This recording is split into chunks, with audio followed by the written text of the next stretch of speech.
Welcome to the deep dive. We had a huge response to our call for topics, and you sent in a fascinating stack of sources. Clinical trials, biochemistry papers, all of it focused on one big goal.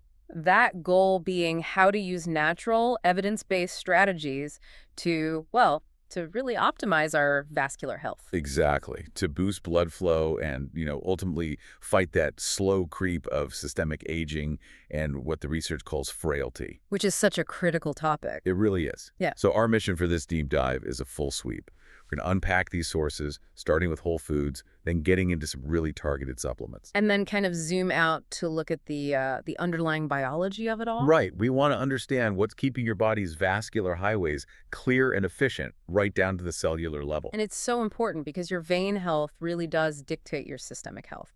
We tend to focus a lot on arteries, but it's often when veins weaken that the trouble really starts. What kind of trouble are we talking about? You get blood pooling, inflammation starts to creep in, and your overall circulation just gets sluggish. That's the direct path to things like chronic venous disease or CVD and peripheral artery disease, PAD. And these sources really put the scale of the problem into perspective. This isn't a minor issue. Not at all. I mean, the numbers are staggering. CVD deaths are projected to hit 23 million a year by 2030. The costs are heading towards, what, $1.1 trillion by 2035? It's a massive, massive problem. Wow. So any simple, effective nutritional approach could have a monumental impact. Exactly, both for you as an individual and for, the public health system as a whole. Okay, that sets the stage perfectly. So let's start where most of us can make a change right away, the dietary toolkit. The sources laid out a really compelling case for 6 categories of whole foods. Right, these vein rescue agents, as one paper called them. Let's start with dark leafy greens, spinach, kale, the usual suspects. But the sources pointed to something beyond just the vitamin load. They highlighted one specific mineral. Magnesium. And that's absolutely key. We think of blood pressure as just the heart pumping, but it's also about how tight or relaxed your blood vessels are. So magnesium helps them relax. Precisely. It acts as a smooth muscle relaxant. It literally signals your blood vessels to ease up, which reduces pressure buildup. Combine that with vitamins C and K, and the vessel walls can just handle stress much better. That's a great insight. It's a specific pressure-reducing mechanism. Okay, moving on to fatty fish like salmon and mackerel. It's all about omega-3s here. Yes, specifically DHA and EPA. And they are multifunctional superheroes in this context. First, they are just powerful anti-inflammatories. They actively dial down the inflammation that causes so many of these issues. In seconds. Second, and this is crucial, they directly improve the function of your endothelial cells. That's the very delicate inner lining of your veins. They basically beef up the vein walls from the inside. The recommendation is to aim for it twice a week. Why that specific frequency? Why does that move the needle, as the source material puts it? It comes down to consistency. DHA and EPA need to be steadily integrated into those cell membranes to work. Sporadic consumption, once a month just won't cut it. So it's about maintaining a therapeutic level. Exactly. The research suggests twice a week is the minimum you need to maintain that concentration and see real, measurable improvements in your circulation. That makes a lot of sense. Rebuilding cellular structures takes time and consistency. Okay, next up, citrus fruits, oranges, lemons. We usually think vitamin C for immunity, but here it's about structure. It's all about elasticity. Your veins aren't rigid pipes, they're flexible hoses. Vitamin C is absolutely essential for producing collagen. Which is the protein that keeps them flexible. Right. If your collagen production drops, the vessels get brittle, less responsive. The bioflavonoids in citrus also help dilate the vessels, which just helps ease the pressure even more. I love that one of the sources mentioned something as simple as a daily glass of fresh lemon water. It makes it feel so accessible. It really does. Okay, now for flavor. Garlic and ginger. These are potent anti-inflammatory agents. Oh, absolutely. Garlic's key compound, allicin, it works on 2 fronts. It has a mild blood thinning effect, which reduces stickiness, and it blocks key inflammation enzymes. So it helps prevent little clots from even starting. Exactly. And the gingerol in ginger does something very similar, but it also really targets and relaxes constricted vessels. They work together beautifully to keep everything flowing smoothly. Our last pairing in the dietary section is a great one. Berries and beets. A real 1-2 punch for circulation. It really is. Berries, especially blueberries and strawberries, are packed with antioxidants called anthocyanins. Their main job is to shield the vein walls, that vulnerable endothelium, from free radical So damage. they're like a protective coating. A very effective one. And then you have beets with their nitrates offering a completely different but powerful mechanism. Right, the nitric oxide pathway. Yes. When you eat beets, those nitrates get converted in your body to nitric oxide, or NO. Mhm. And NO is the master signaling molecule for vasodilation. It tells the muscles around your vessels to open up wide. And wider vessels mean better blood flow. Instantly. It's a natural, effective boost to circulation that benefits everything from your brain right down to your muscles. Okay, this gives us a fantastic foundation. Relax the vessels, fight inflammation, protect the structure, and boost the flow. A great summary. That brings us perfectly from everyday foods to the world of concentrated extracts. And the sources included a really fascinating study on this. A randomized, double-blind, placebo-controlled trial on a specific combination supplement. Right. The one they called the BE supplement. BE for berry extract. So Yeah. this blend had hawthorn berry and tart cherry extracts, Both chosen for their super high concentration of those anthocyanins we just talked about, along with something called bromelain. which is a group of enzymes from pineapple stems. It adds a whole other dimension to the blend. So let's get into the hard data from that trial. They found a significant improvement in endothelial function, which they measured using something called flow-mediated dilation, or FMD. Hmm? What exactly is FMD, and why is the 3.5% increase they saw such a big deal? Okay, so FMD is basically the gold standard for measuring how healthy that inner lining of your vessels is. They briefly restrict blood flow, then measure how well your vessels bounce back, how flexible and responsive they are. It's a stress test for your veins. In a way, yes. And a 3.5% increase means the vessels became significantly more elastic and reactive after just one dose of the supplement. Okay, but what does that mean in the real world? Here's the translation. The clinical data suggests that for every 1% increase in FMD, your risk of a future cardiovascular event drops by about 13%. Whoa. Yeah. So if you extrapolate that, the 3.5% gain they saw in this one study could suggest a potential risk reduction of nearly 50%. It's a massive immediate effect. That is an incredible number. And they also saw a drop in blood pressure, right? An average of 4 millimilligaudy systolic. That might not sound like a lot to most people. But in public health terms, it's a huge win. The research shows that even a sustained 2 millimillig drop in systolic BP can reduce stroke mortality by 6% and heart disease mortality by 4%.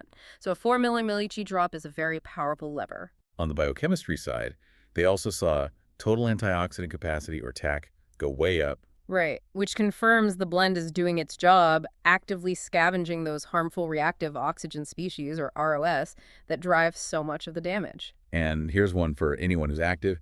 They looked at muscle oxygen use during exercise. The BE group showed better tissue saturation and more oxygenated hemoglobin. What does that tell us? It tells us that the muscle is getting the fuel it needs faster and more efficiently. The supplement isn't just improving the big highways, it's improving the microcirculation, the tiny little roads within the muscle tissue itself. That's fascinating. And we can't forget the bromelain, the pineapple enzyme. That's not an antioxidant. No, it's different. Bromelain is the anti-inflammatory and anti-clotting agent in the mix.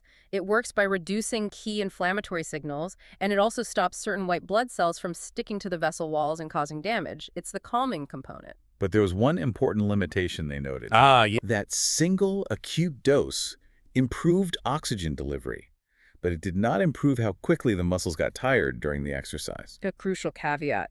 And what it tells us is that while one dose can, prime the pump, the deeper cellular changes needed for real endurance benefits probably take longer. So you'd need chronic supplementation. The author suggested you'd likely need to take it for 7 days or more to start seeing those performance and endurance gains. Okay, that paints a full picture of that berry blend. Now let's shift gears.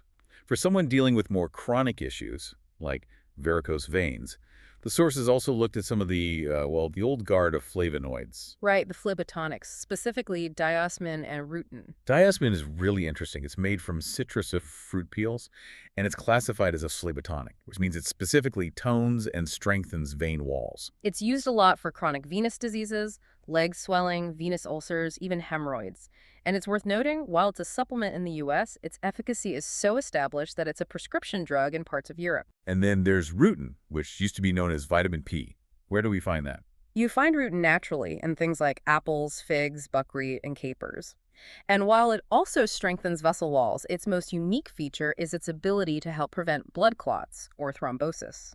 And how does it do that without the risks of, say, a pharmaceutical blood thinner? It's very targeted. It works by inhibiting a specific enzyme called PDI, which is secreted by your platelets and helps clots form. By inhibiting PDI, rutin basically makes the blood less sticky and flow more smoothly, reducing risk without major side effects. So we've covered diet, acute supplements, and these chronic support agents. It's tied all together. What does a compound like rutin have to do with the bigger picture of aging, specifically something called frailty syndrome? This is the essential connection. Frailty isn't just feeling old, it's a clinical diagnosis, an age-related decline in your ability to handle stressors. They measure it with things like weak grip strength and slow walking speed. And the science is clear that this physical decline is accelerated by vascular decline. The link is a vicious cycle of oxidative stress and chronic inflammation. The OS inflammation frailty loop. That's the one. And the data is stark. If you have vascular disease and you're also frail, your outcomes are much worse. Frail PAD patients have more than double the mortality risk of non-frail patients. So this is where those colorful flavonoids come back in as our cellular defenders. You mentioned the NRF2 pathway. What exactly is that? Think of NRF2 as your body's master switch for its own internal antioxidant defense system. Oh, It's usually dormant inside your cells.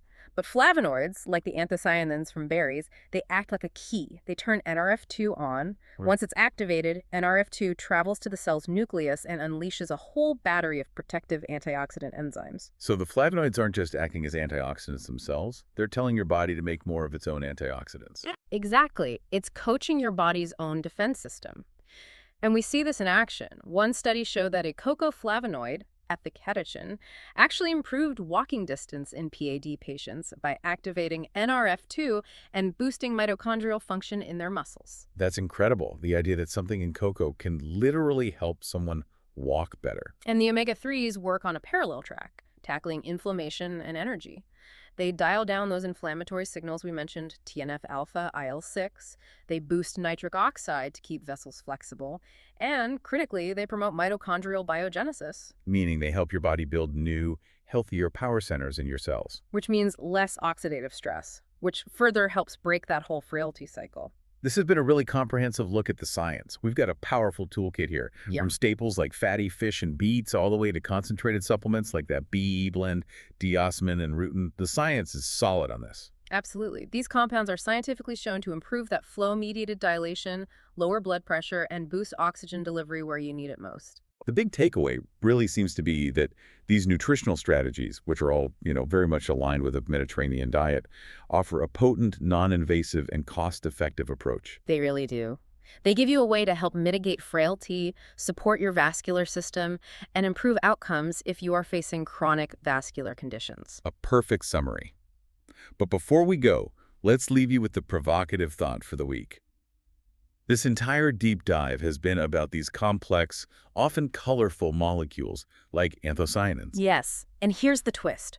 We know from the research that these big, colorful compounds actually have extremely low bioavailability. Less than 1% of the anthocyanin you eat is absorbed in its original form. So where does the benefit come from? It comes from the metabolites. These are secondary compounds like protocatechoic acid that are produced only after the microbes in your gut get to work on the original flavonoid. That changes everything. It does. So here's the question.